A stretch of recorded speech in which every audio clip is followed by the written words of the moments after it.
People can report feeling stressed when multiple competing demands are placed on them. Pag patong-patong naman yung nasa isip mo, parang ang dami-dami ko namang gagawin. Mali. Totoo, marami tayong dapat gawin. Pero if you will know how to prioritize, which is the first one I need to finish muna. And after that, ito yung susunod.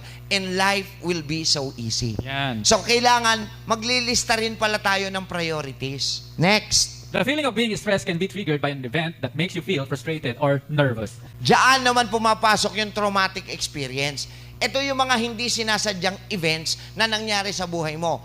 Either, nakasama ka sa krimen, na-aksidente ka, nakasaksi ka ng krimen. Tama ba? Yeah, Yun. So those are nakakaapekto sa ating utak dahil ang nakita mo talaga, nasaksihan mo, ay negatibong pangyayari. Ayan. Okay? Okay, that is stress, no? Oo. And then pasok naman tayo sa